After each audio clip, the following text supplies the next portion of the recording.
Hello there. Hello.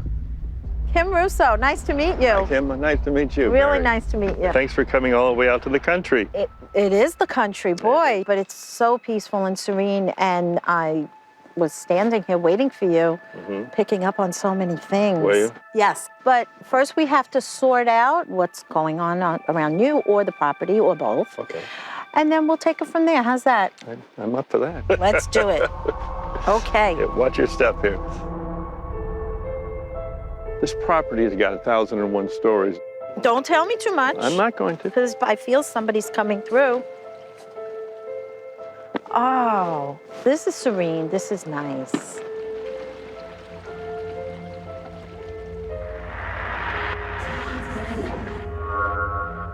Who's Betty? Betty's with us. You know a Betty?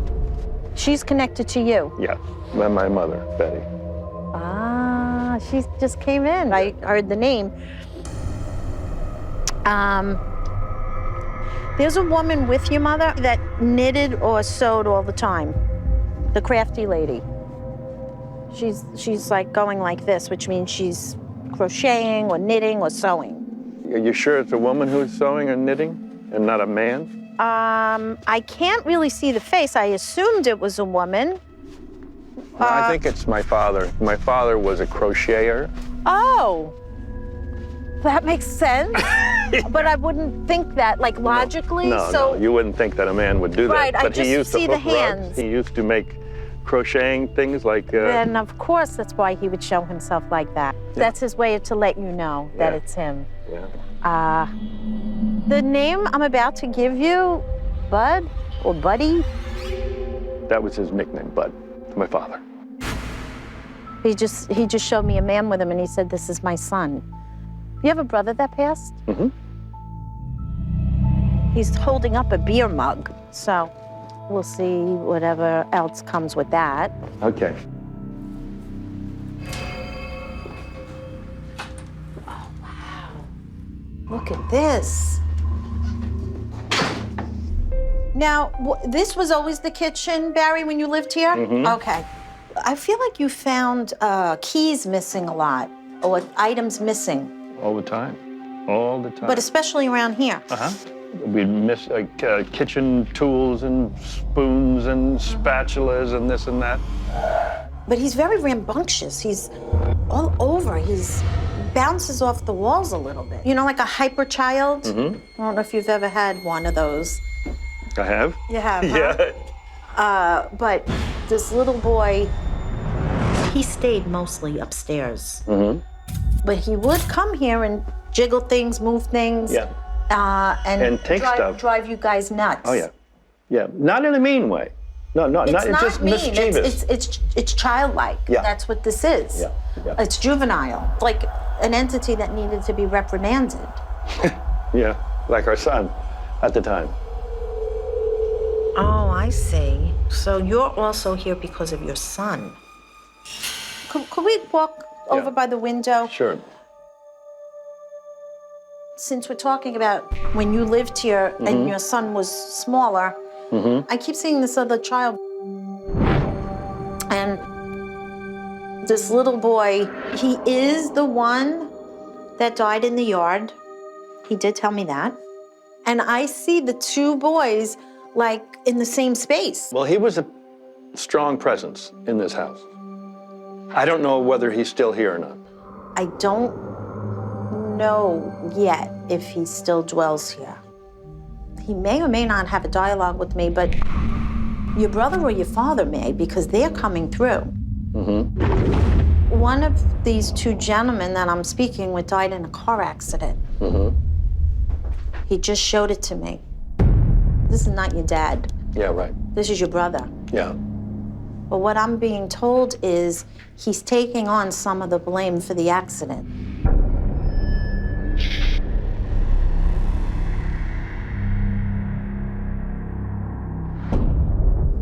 This is confession day.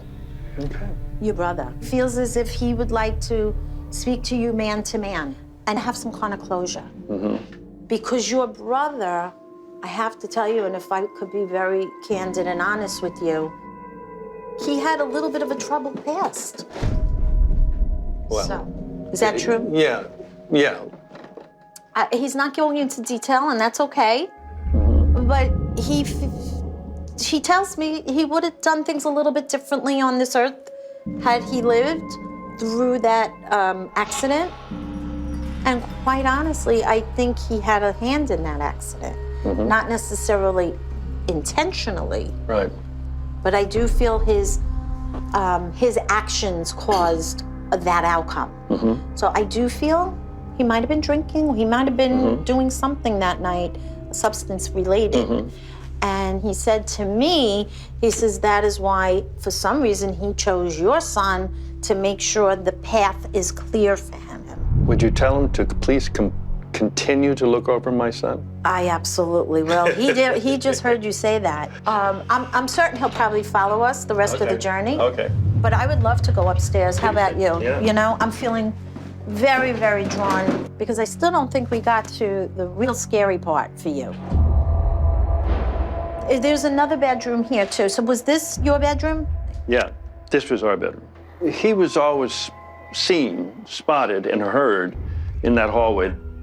I had seen him, my wife had seen him many, many times there. But he would always end up in my son's room in the closet. And that's where all the noise would come from, in this closet. We'd close the door at night. We'd put the latch bolt on, and in the morning we'd come and the latch bolt would be off and the door would be open. And still to this day, when I say, well, do you remember that little boy? He'd go, I don't want to talk about it.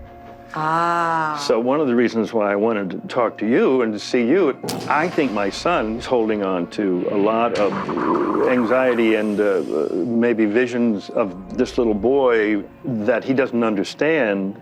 And I don't want my son to carry that with him through his whole life. I would absolutely love to get a feel for the room that your son was in with the boy. This is the room here. And this is where... I did hear that.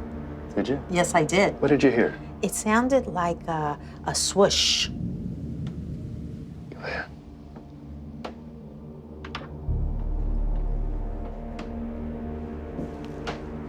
Wow. Okay. I sense as I walk in, this is different right here. Is this where the closet was that the boy would hide in? Yeah. Because there's no closet anymore. No, I think they've taken it away. We have company. In here? Yes. This room has an energy unlike any other room in this home. And the light just went out. Uh-oh. He did that. He did? Well, I don't see you standing by a light switch, and I'm nowhere near a light switch. Can you touch it? I know it'll probably be hot. Like, flick it. There you go. That's strange. But what's he saying to us? He's turning a light off. Is he going, I'm here? It's right here. I'm here. This is it. This is the space right here. Yeah, this is it. I agree with you. But what's going on here right now? I'm going to tell you. Okay. There was some kind of occasion going on that day. Too many people. Nobody noticed he was gone until later. It's interesting.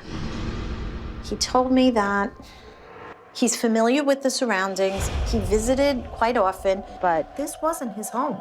He didn't live here. Ah, that's interesting. I mean, I thought maybe it was a relative of Maxwell Anderson's or somebody from that family who had been in this house for 70 so years. Nope. That may be what you thought, but that's not what I'm sensing.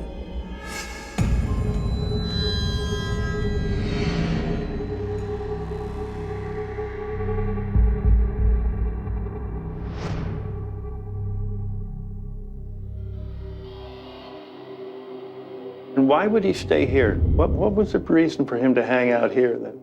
This is the property where it happened. Yeah, right. And the activity of people, the energy in the home, this is what drew him in. Uh-huh. So whoever lived here at the time he passed, and then even after that, he got familiar with each and every resident. Now, he doesn't dwell here or stay here anymore. And I said to him, is that because your hiding spot is gone? Mm-hmm. He said that there are other closets he can hide in, but A, there are no children, so it's no fun. And B, there's too much light in the house. This energy is too open and bright for him. And he's moved on. There's nothing here for him anymore. As good news that his guides, his angels, helped him go to the light. Oh, yeah? Yes, he's transitioned, most definitely. I can explain this. Let's just get out of this room now. Okay. Wait a minute. Let me turn this light off. It's hot. How about you just use the light switch? I don't understand that.